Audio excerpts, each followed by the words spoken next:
De Sica is one of the masters of cinema, an acknowledged all-time great, and we have with us today Mrs. Pauline De Vito, Head of Promotion of Cinecittà International in Rome, and we also have Dr. Carlo Cohen, who's the Director of the Italian Embassy Cultural Center.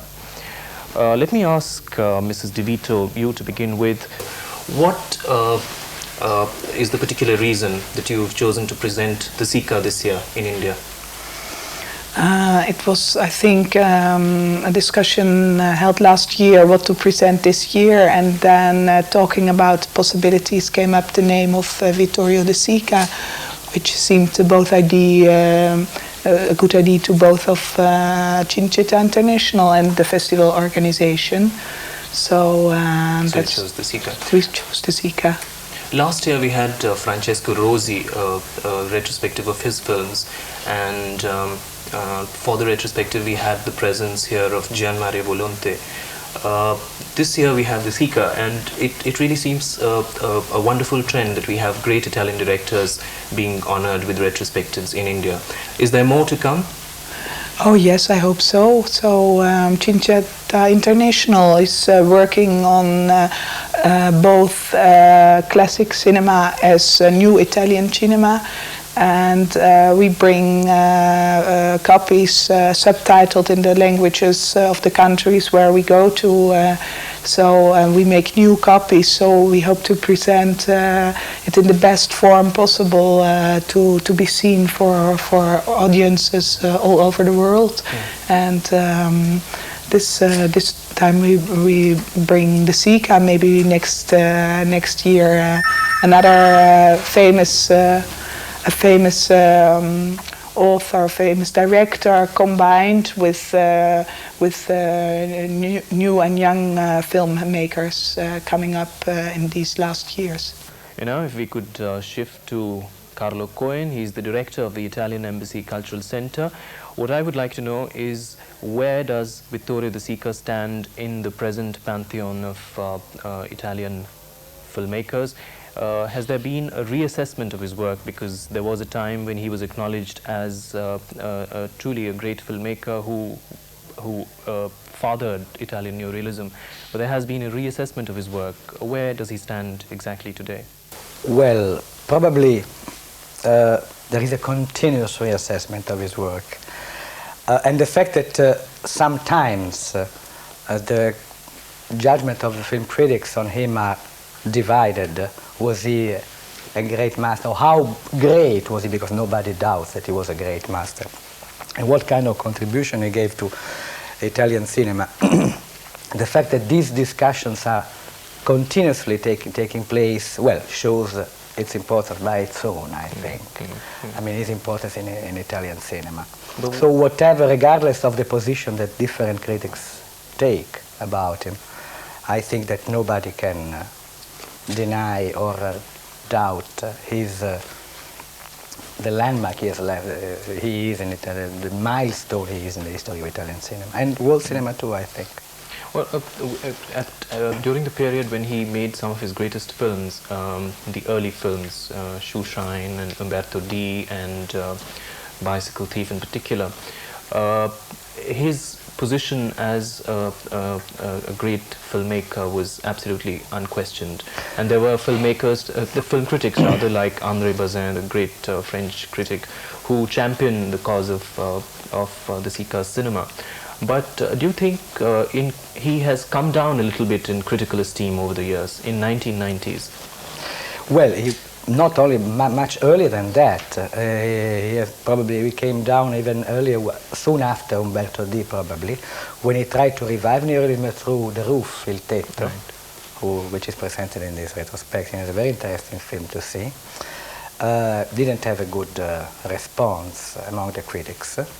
And even later, with the comedies of the 60s, although they were very successful from the audience-wise, particularly the films with Sofia Loren and Mastroianni, Marriage Italian Style, Yesterday, Today and Tomorrow, and the big hit that was Two Women, for which Sofia Loren, the first ever non-English performance to be awarded the Oscar.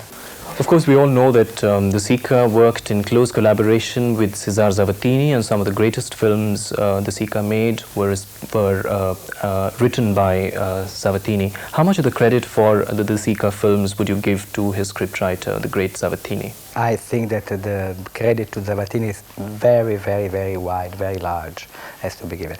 They actually worked together so much and so well for such a long time that actually De Sica's neorealistic films particularly, but not only because he wrote a screenplay for other films too, cannot be conceived, thought of without Zavattini's contribution. Film classics apart, are you also promoting the work of some of the younger Italian filmmakers? We saw Gianni Amelio's Ladro di Bambini, and we had The Cherry Orchard. Are you also promoting filmmakers like Amelio? Now we're working now with, for example, Gianni Amelio, who won a prize in Cannes, the jury prize at the Cannes Festival in '92, and the Felix, the European Film Prize now at December.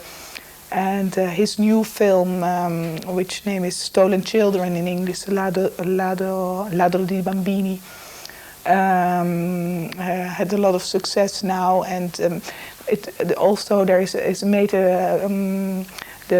between the neo-realistic films of, for example, De Sica and the film he made now. There is a link, a very important link about that. So it's nice to look at the way in the 90s has built upon the tradition of the 40s. So. But there are also Salvatores, who won the Oscar last year and works in a total different style. So I think there is a big variety in films in the modern Italian cinema. Not people like Marco Ferreri and. Yeah, also, but they are not that young. They also have a longer tradition. So when I speak about films of the last few years, I think Marco Ferreri is already for 20 years, 30 years making films. So I was now speaking about the last 5, 6, 10 years. Was there, you think, divergence between the respective approaches to neorealism of De Sica and Zavattini? Because Zavattini was all for showing a slice of life as it was, and De Sica was more for a dramatic staging of that life. And Zavattini, of course, was obsessed with the idea of drawing cinema away from spectacle and presenting life as spectacle. Yes, there is a difference, but I think the difference is not as wide as one thinks, because Zavattini was very, very aware of the fact that these theories of his were just theories, and they couldn't be brought to an extreme. Only a couple of films, probably Umberto D, and a film he made, it's called Amore in Città, I think. It's a sort of an inquest film, really trying to put in practice the theory of the camera following the man. Maybe Umberto D is the film that goes closest to, but certainly not the others. And even Zavattini was, I would say, divided, uncertain about this. If we look at Miracolo in Milan, it is a film based entirely, it's really a child of Zavattini, because it's based on a novel by Zavattini. So that magic atmosphere, that story of this strange and quite crazy poor people around in the slums near Milan. Without any, in Miracolo a Milano, you cannot see any real social and political commitment. It's very much behind. It is not as strong as in other films.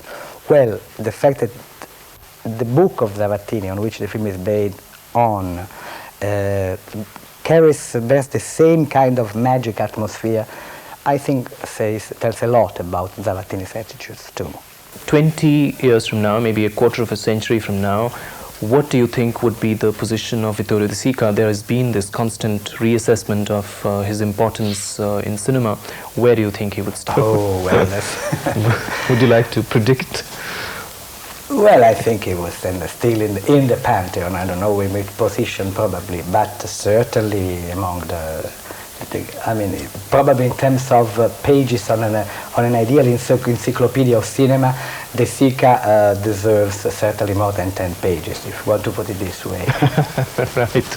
Well, I certainly hope that he continues to hold the prime position that he always has in cinema. He's one of the all-time great filmmakers of the world, and we certainly hope that the cinema that he championed never goes out of currency. Thank you.